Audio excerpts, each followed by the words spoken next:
You are listening to Living with ADHD and CPTSD, available on Apple, Spotify, and wherever you get your podcast.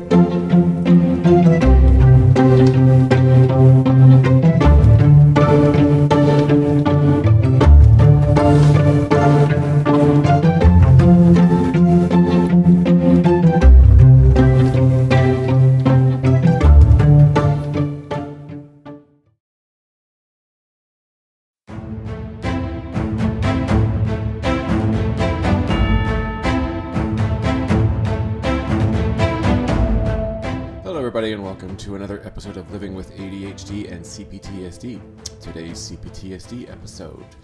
Well, I'm going to reveal something and discuss it and basically evaluate as much as I can why it happened and what part of my CPTSD and trauma was because or caused it, and you know, all the other outlying areas and the possible things that kind of interjected to probably make it worse, right?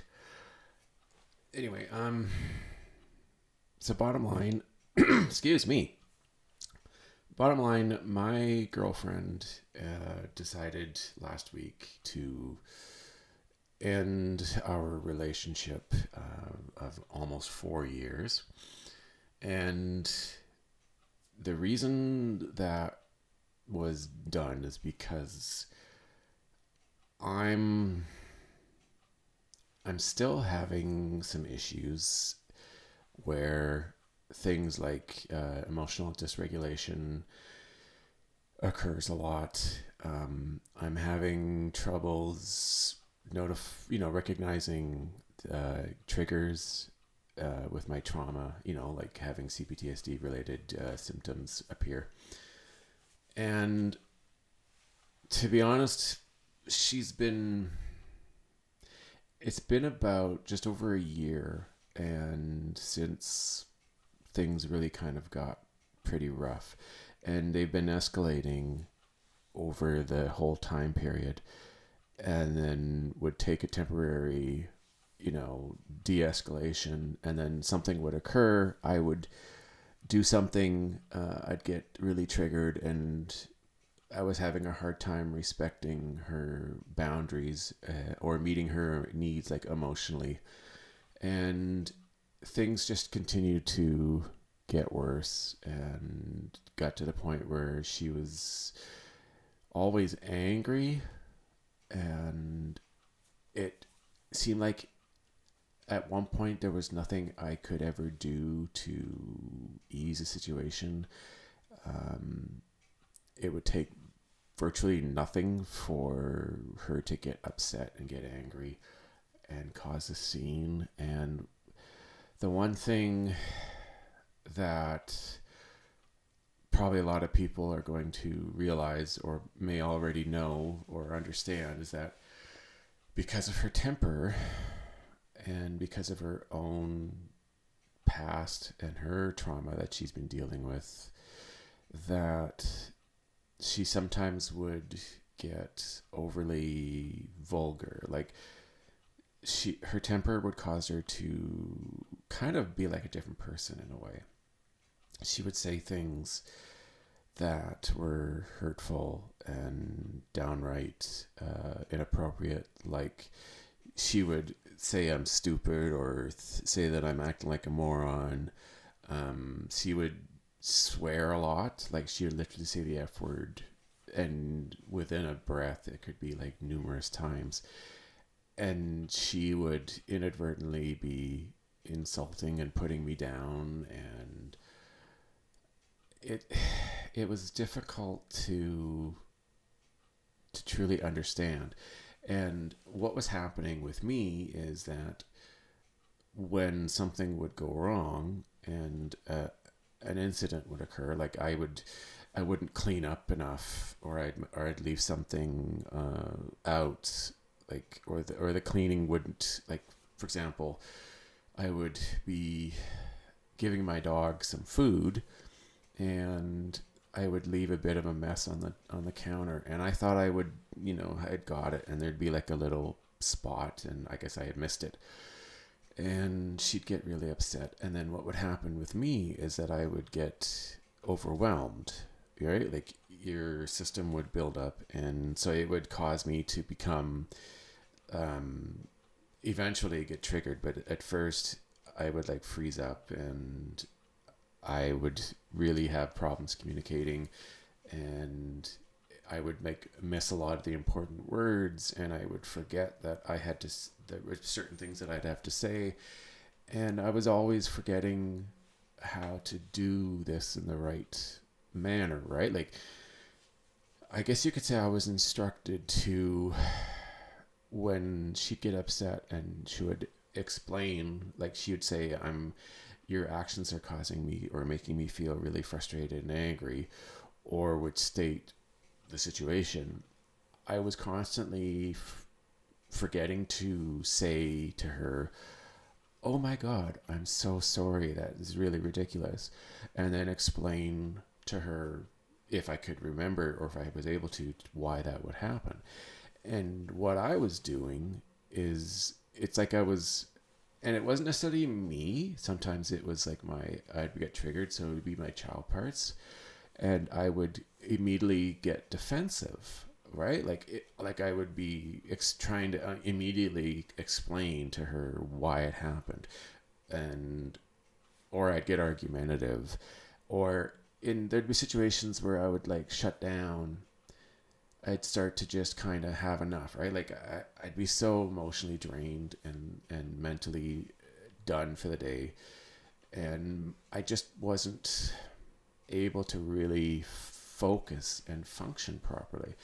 And so I'd start to, according to her, display signs that I was just mentally not there, or that I'd be overwhelmed or frozen. And so instead of, and this is the thing that was difficult to recognize, and to some degree still is hard to recognize, is that when when I would be talking to her, there would be like no emotion. It'd be like almost like, in a way, like a robotic active action coming out, right?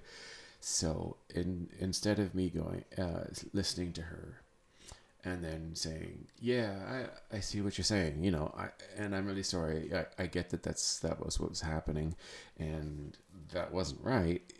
It would be so robotic, and it would show complete lack of emotion, and there'd be like no tone, or it'd be very tone deaf in a way. And so I'd be like talking and just like, yeah, I know, you're right, or I don't know, and just like there wouldn't be any. It would feel like from my end is that there was no effort involved, almost like I was just trying to get through to her being finished, so that the conversation could end and that I could get away, right? And sometimes, according to her, I would be speaking to her and she would say, stop yelling at me, or I don't like your tone. And I would be standing there, and my first thoughts is, I would think at first, and I'd be like, I'm not yelling. I don't understand. Like, she thinks I'm yelling at her, or she thinks I've got a tone. And so, of course, I would stay out to her, I'm not yelling at you. And eventually it'd be like, I'd be hesitating to say it, right? Because almost like my system was starting to learn the training that was being pushed on me. And what she wanted me to do is, instead of like arguing, according to her, is to say, oh, I'm so sorry. I didn't know I was yelling at you, or I didn't realize I had a tone. So I honestly was never really allowed to have an opinion on that. Like, I could not disagree with her. And she would always use like the reasonings of, I've known you for 4 years. I know what you're like. I'm the empath. I can feel the anger in you. You can't disagree. You can't win against an empath. Like she'd use all these arguments for herself that in the moment would just make it impossible for me to fight back. And I wasn't even allowed to fight back, right? Like I was just supposed to like apologize and agree and believe her and trust that she's right on what she's thinking. And it would be just like she'd get upset at some of the most simplistic, ridiculous things too.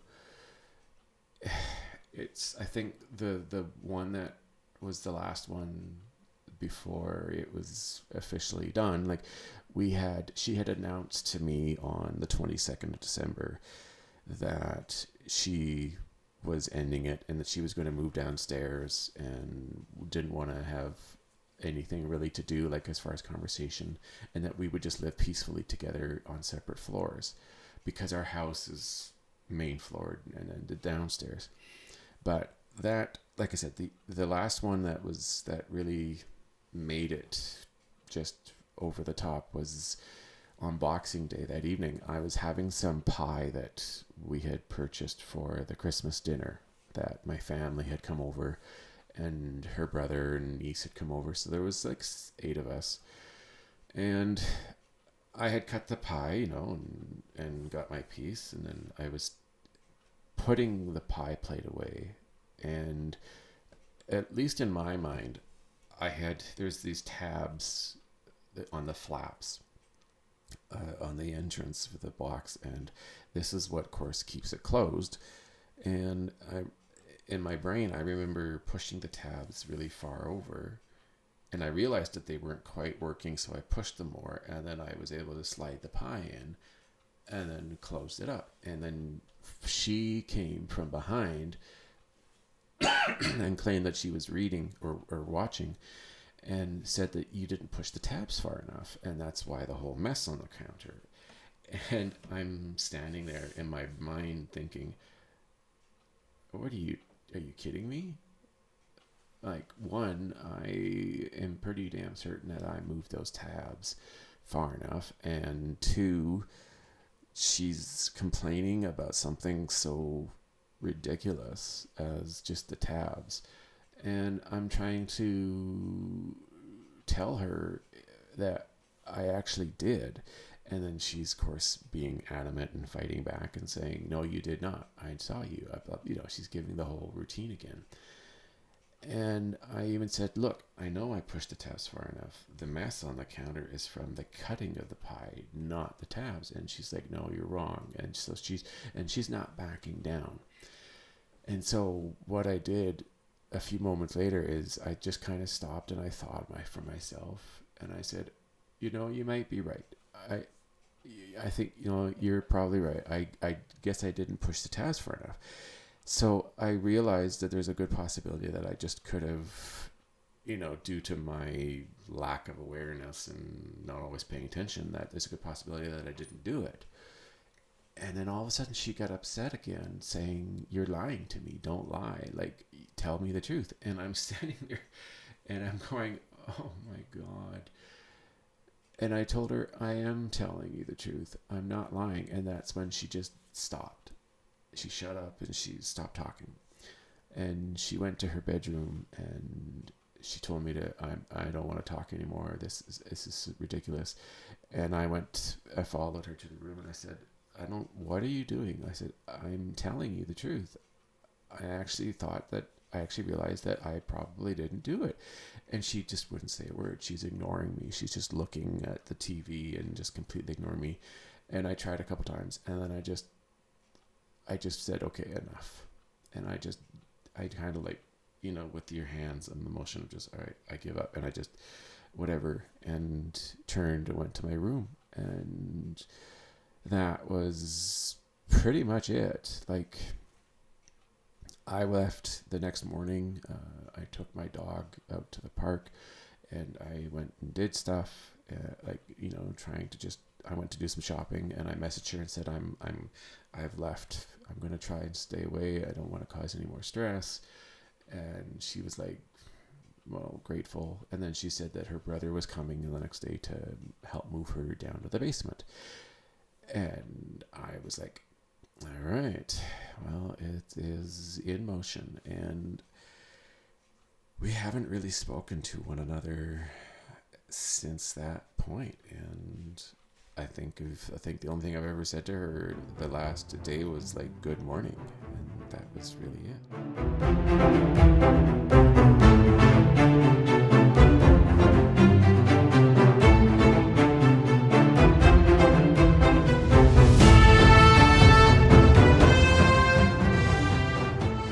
So the thing that I was trying to understand is, well, there's a number of things, obviously. And one is why it happened, why it took so long. How come I wasn't able to notice any of the signs or, make any choices or see for myself what was going on. And on the other side of the table, it made me wonder, like I've been analyzing and trying to figure out a lot of stuff, because it's one of these situations, like a lot of you probably out there have a lot of thoughts, and honestly, I'd like to hear your thoughts. I'd like to hear what you have to say and what you think about this. Keep in mind, there is a lot of stuff that I haven't exactly revealed, and I'm not about to reveal. Like I'm not going to tell you every tiny little detail of every day or week or year of our relationship. So you're going to have a bit of a skewed opinion based on what I've said. But it's one of those things, excuse me, I think I might be getting a cold. I don't know. It's one of those things where you think about both sides of the table, right? Like, or of this situation.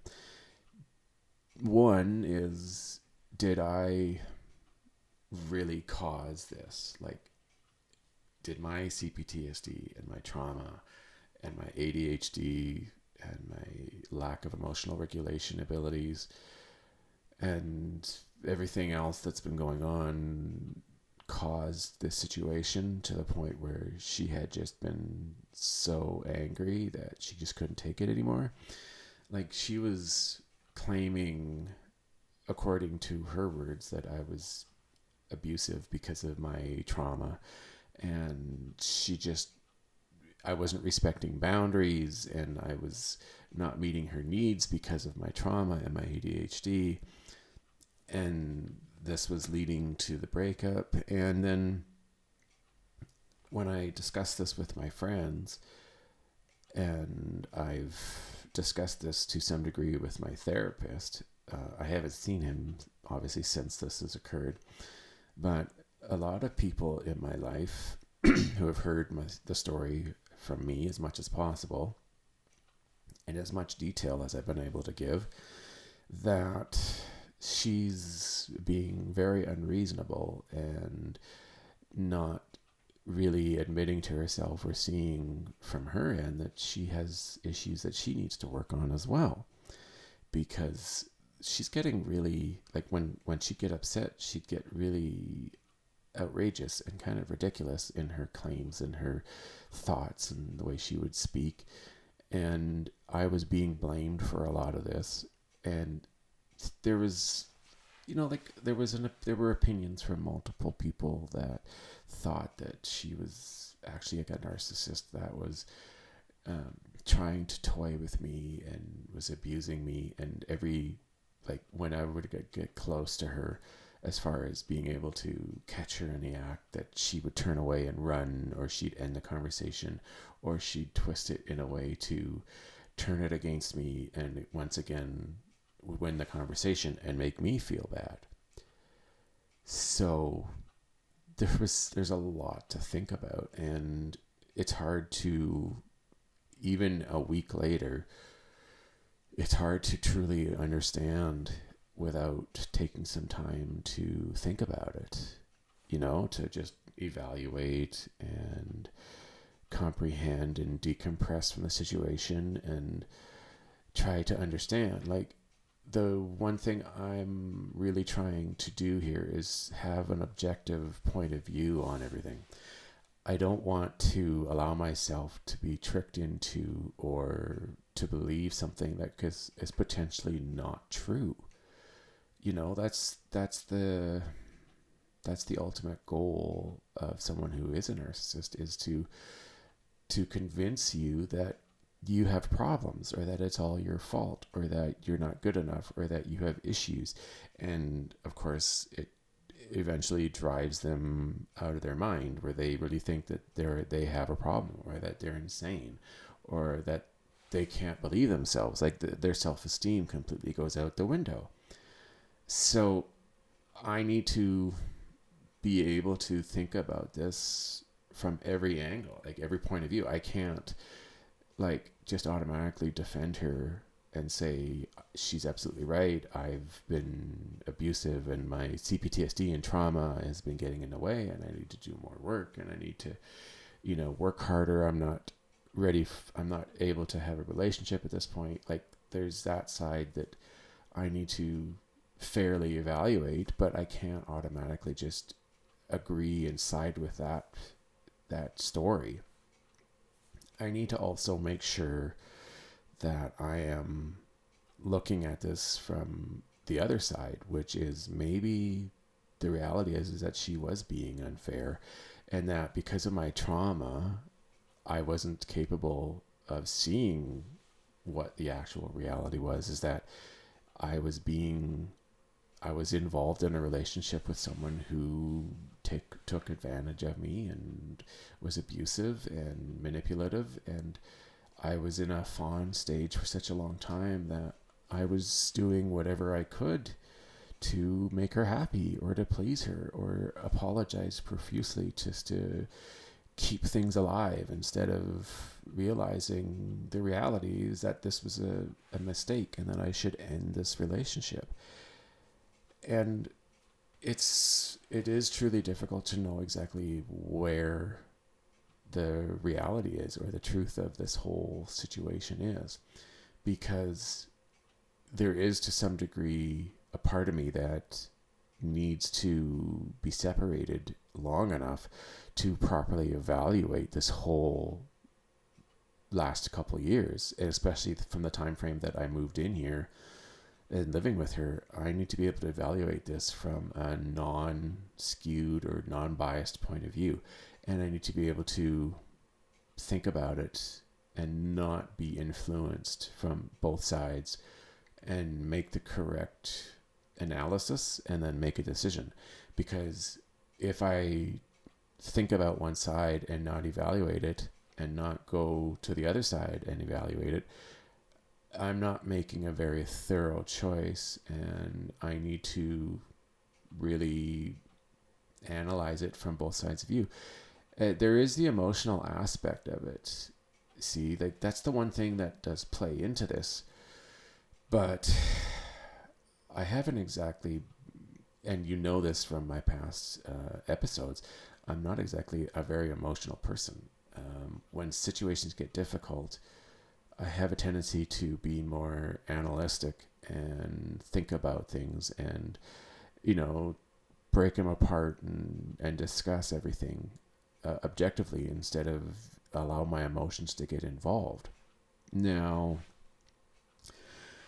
from that same area, there have been a lot of people who do say that if you allow your emotions to play into this, that you're not going to necessarily make an objective and proper decision, or your thoughts are going to be skewed and influenced by emotion. And that's the thing, is like, it's so complicated, and it's a very difficult situation for me to be involved in. really know. Like I haven't exactly had a lot of relationships in the past. And as I believe I've said in earlier episodes, I didn't exactly start dating in any kind of relationship until I was 26, which is 18 years ago. Okay. So I've only had 3 real relationships in that time frame, including an 8-year span where there was nothing. And I, when both of them ended, there was never any opportunity to have a chance to fix it or to evaluate and make a choice. And I definitely wasn't living with either of those people, so it was a pretty easy decision to make. And I don't think I was invested in it as much as I am with this relationship as well. But I'm not really allowing the emotional aspect of this to play in when I'm thinking about it. Like, there's what I am feeling is I'm feeling more relief, and I feel better rather than feeling sad and upset about it. And I think that's because there's this, it's just an indication that I am able to live my life and do my life the way I want to, rather than always having to worry and be afraid of what she's going to think or what she's going to say, or that she's going to get angry at me. And nobody wants to live like that. Nobody wants to live in fear of constantly being, ridiculed or shot down or told that they're doing it wrong or that they're not good enough or that they're making mistakes. Nobody wants to live with that on a daily basis. And so I guess I need to take a serious look, and I need to evaluate whether I had anything to do with this in reality. Like, if I really was the cause of it, if my trauma and my ADHD was the reason for this breakup, or if I just wasn't capable of noticing the signs that I'm in a relationship where this person is being unfair and unreasonable, and I just stuck around for way too long, and I never took the correct course of action, and was just scared of losing something, despite the fact that there's a good chance that it wasn't healthy and that I should not have been sticking around for that long. And that's the thing, like, the trauma involved is really complicated. You have these parts, like I have parts that some of them are afraid and want to do whatever it takes to fix it, and they always want to apologize, and they don't want to lose her, and they're afraid of being alone. And then there are parts that just want nothing to do with her and are so happy that this has been taken care of finally and that it's done. And then, of course, there are parts that are just not sure what to think. They don't really understand. And then, of course, there's me, who, as the adult, needs to comfort them and show them that everything's okay, right? Like, that we're not going to suffer from this, that we're going to live on, and we're going to be able to make our own choices, our own decisions. And a lot of that just comes from processing and doing the work and trying to be there for these parts when they get overwhelmed, or when they're afraid, or when they feel alone, right? Like, a lot of these parts think that there's nobody else in my life and that I'm going to be alone forever. And then the reality of that, of course, is that that's not true. I do have family. I do have some friends that are definitely concerned and are always looking out for me and want to make sure that I get the best care and that I do what's best for myself, right? And they don't always see that. And I need to gently remind my parts that that is the reality of this, is that just because this relationship is over doesn't mean that that's the end of the world, right? Like, that's the fear that is there, is that they think that this is it, that I'm never going to find anybody else. I'm going to be alone, and that I need to do whatever I have to do to fix it. Like agree with her on everything, do what she wants, not argue, not defend, and to just profusely apologize over and over and over again to make it right.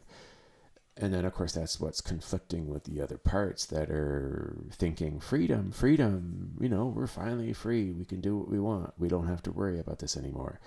And the adult, of course, has to sit there and try and be sensible and think clearly about this and not allow things like emotion and fear get in the way of doing what is right and doing the right thing for the adult, because these parts are most likely going to get in the way and could very well make things worse rather than make them better, right?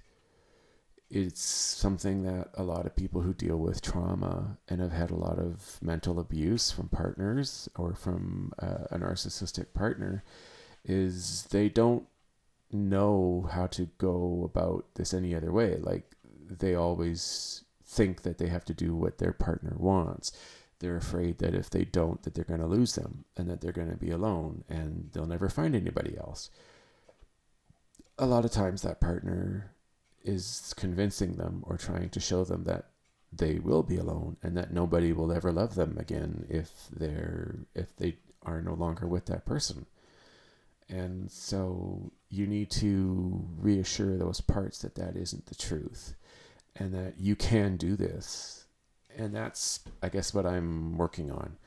And I have to constantly make sure that my parts are safe and that they're not scared and not freaking out thinking that this is the end of the world or that I'm going to be forever alone, right? Like, I'm actually doing a pretty good job of it. And that's the nice part, is that I'm not really struggling with this. And I'm happy about that, because I could be in a situation where it is bad and that's how I feel and think. And then I'm not able to step back and evaluate this in a proper adult way. And I'm thankful that the amount of work I have done and the resiliency that I display is working for me rather than against me. And I'm really happy that this is the situation that I'm in. I do need to do some work, however. I'm not clear from it. I do need to work on some things. I know I need to be better in a lot of areas in my life, especially my personal life, before I'm going to be capable of having a successful, happy relationship. It's not going to be that simple. And it's going to take some time, and it's going to take a lot of work and evaluation. And I just have to maintain being an adult and reassure my parts and be strong and figure things out on my time when I'm ready, and then go about the next step. And at this point, I really don't know what the next step is. It all depends on how it goes and what I feel is best for me. And there we have it. Another episode of Living with ADHD and CPTSD completed. I hope this episode was a good and informative episode for my audience members. This is something that I'm trying to make sure that everybody understands that is going to be helpful for them to avoid making mistakes that I've made in my life. If you found this to be a great episode, then there are a number of ways that you can help me out with my situation. You can go to patreon.com and look for Living with ADHD and CPTSD and become a member of my Patreon group. You could also go to ko-fi.com, ko-fi.com, and you can donate there. Just look for Living with ADHD and CPTSD. If you would like to contact me, if you've got some comments or feedback, or you just want to chat, there's a number of ways you can contact me. You can go to Twitter, and my handle is at ADHD and CPTSD, You can also email me. The address is livingwithadhdandcptsd@gmail.com. You can also go to my website, livingwithadhdandcptsd.ca, and you can contact me through there. I really hope this was a great episode for you guys. If you have any suggestions of future episodes, by all means, please get in touch with me. That's really it. I hope that my advice can be helpful for you and, make things better for everybody. All right. Have a great day. Talk to you soon. Bye.